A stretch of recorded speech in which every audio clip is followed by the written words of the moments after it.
Zoe Laverne has been a controversial figure for years, but today we're diving into one of the most disturbing parts of her past, which is when she was 19, she was dating a 13-year-old fan who had run a fan page for her.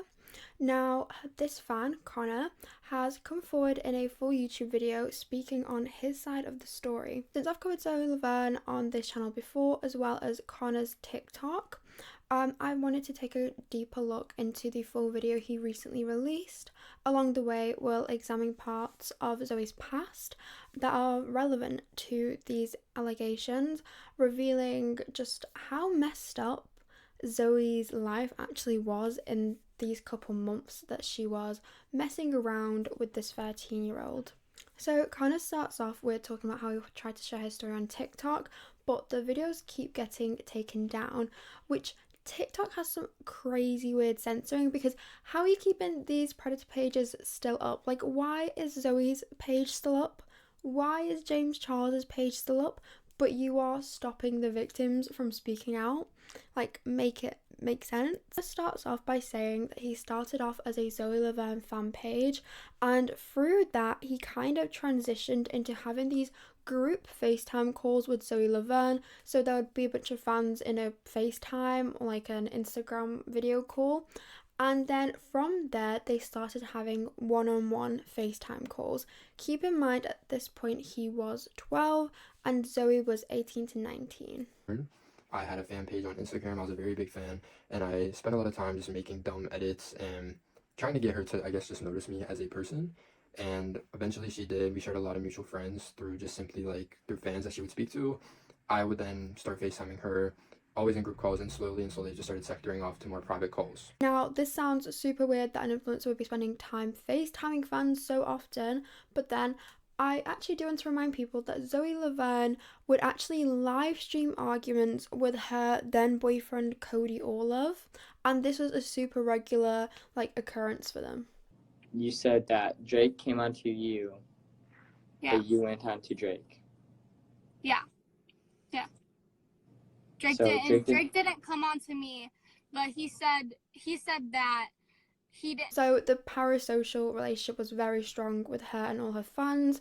To be fair, at this point I don't even know if it would classify as a parasocial relationship, because she is actually like spending time with them. She does actually know who some of them are, but it's just a very weird dynamic. Now, as time went on, Zoe decided that she wanted to confess that she started to develop romantic feelings for Connor, who at the time was 12, as his birthday was just coming up.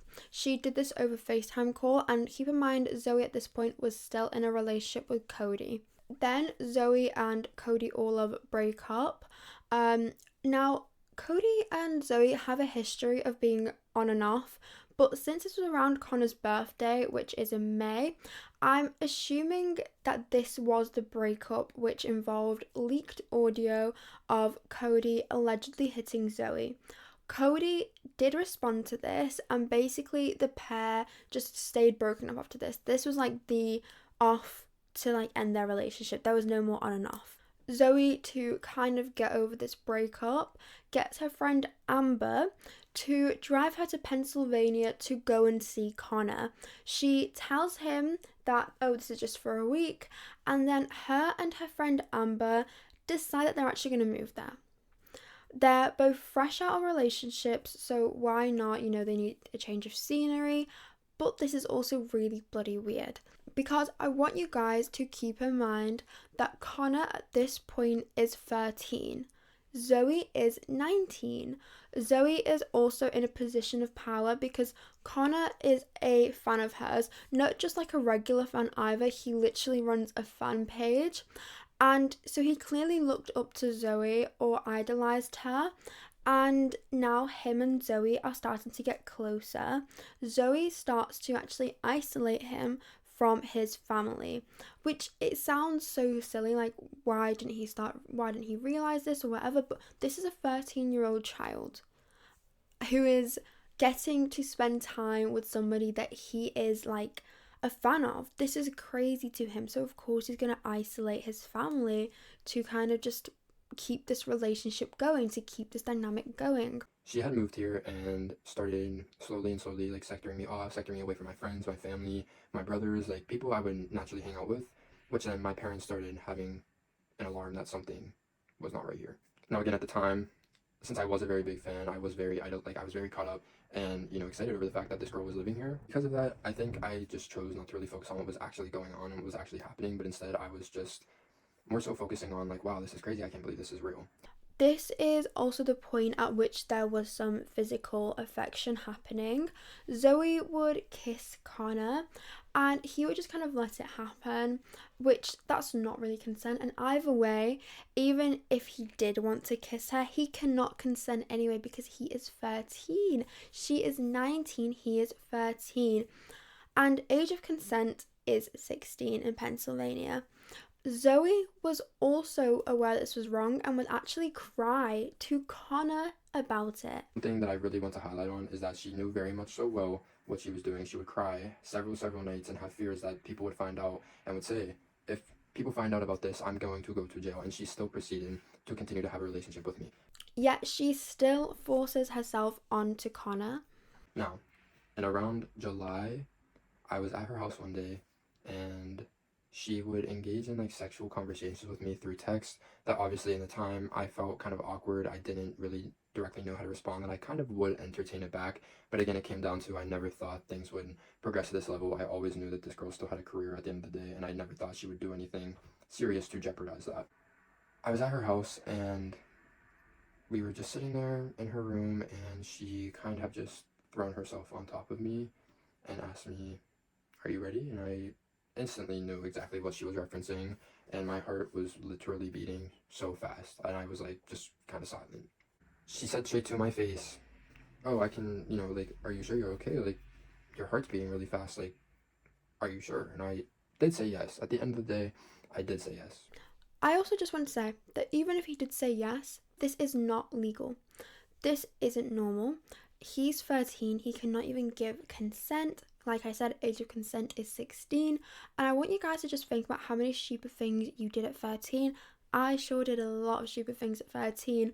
And imagine being put into this situation by a person who you literally follow on social media, who is like a literal celebrity in your head. Like, I am 19 now and I can't imagine, like, even talking, even FaceTiming like a 12 or 13-year-old. Like, that just doesn't cross my mind, and I don't think that should be crossing any 19-year-old's mind. Also, Connor states that this happened in July after Zoe's now ex-boyfriend Cody released a full video exposing the full relationship.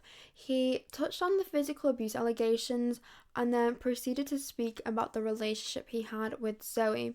This actually wasn't even the first time Cody had done this.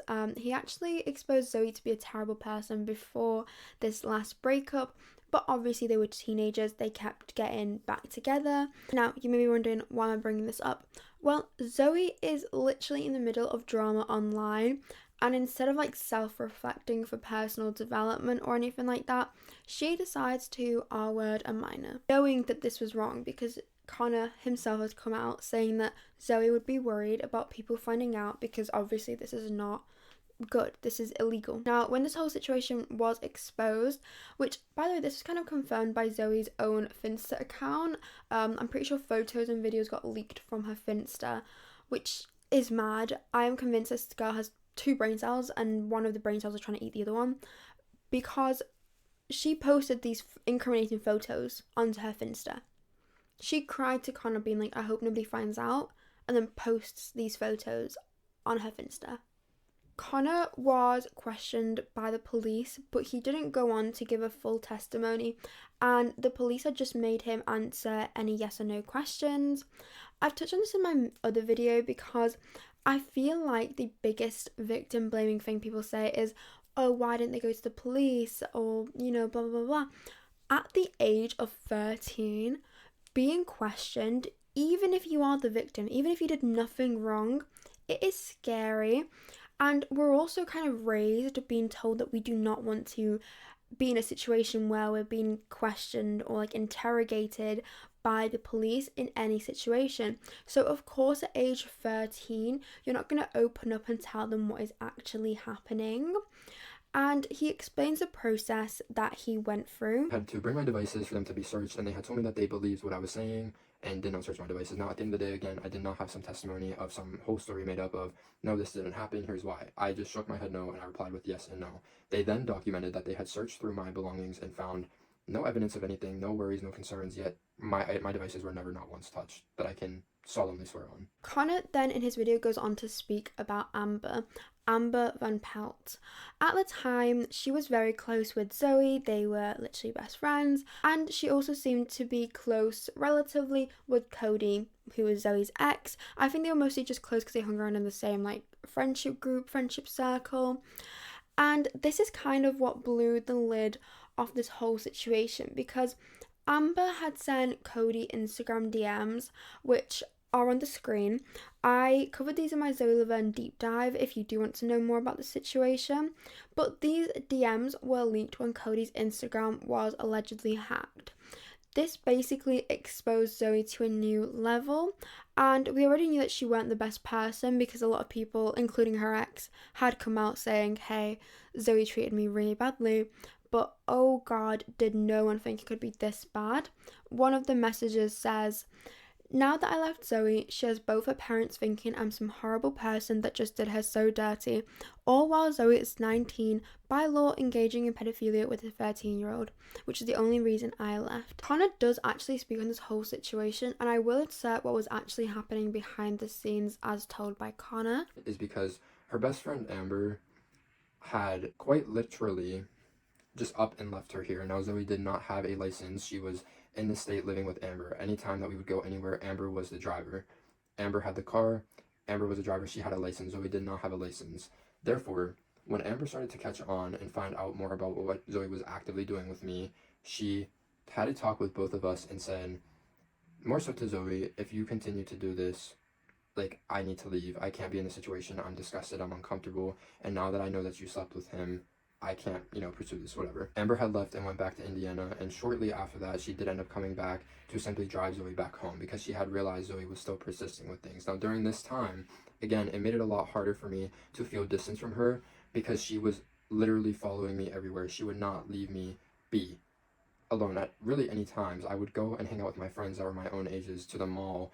We'd go shopping, we would do normal things that teenagers and kids do, and I would catch Zoe Ubering herself to there, just simply saying, hey, like, can I tag along, whatever. And it was really, really hard for me to feel like I would ever be able to escape her, considering she was in a whole different state, no car, no anything, and she did nothing but call me crying every time that I told her I wouldn't be able to come pick her up or would not be able to hang out with her. Connor also speaks about how that he felt he had to be supportive towards Zoe because of her being cancelled, and her long-term relationship did just come to an end, which I think this is crazy. Like, this is literally a 19-year-old who has put all of this pressure onto a 13-year-old.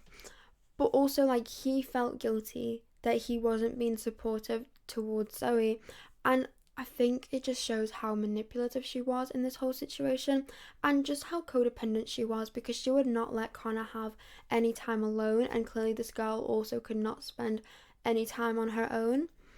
I'm going to insert some of the clips that Connor has as proof, just because I feel like the point doesn't get across until you actually see how young a 13-year-old actually is. Like, I know 13 is a very young age. Like, for me, that was 6, nearly 7 years ago.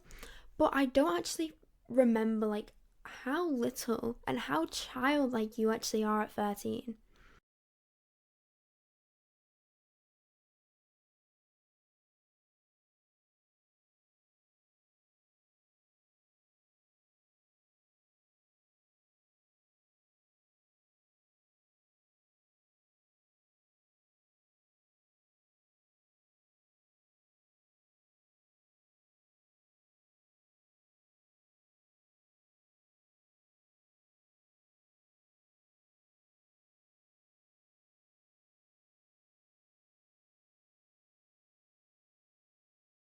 I think another important angle to take from this is Connor himself speaks on how he had a tough time at school and he struggled making friends, and because of that, it is easier to fall into situations like this because you're in such a vulnerable place, and finally finding somebody who wants to spend time with you, it is literally elating. It's such a good feeling, and it kind of makes you feel like you're normal because you've got like this sense of community, and his community was the Zoe Laverne fan community. And then factor in the fact that he as a fan managed to meet and have a close relationship with, you know, his idol. That just makes you feel like you're like in a Wattpad story or something. Like that makes you feel great. But he was being bullied at school because of all of this. Like all of these allegations had come out, and he was getting the brunt end of it, which to me is so sick because he is the victim in this. And I don't know, just school is so rough. I feel really bad for Connor for going through that. That is kind of it for today's video. I don't think I'll be making another Zoe Laverne video unless she comes and speaks on the allegations and stuff like that. I have changed my upload schedule to be 2 times a month to hopefully get longer videos out for you guys. So I'm working on scripting those, and I really hope I will see you in another video. Please like, comment, and subscribe, and I will see you. Bye bye.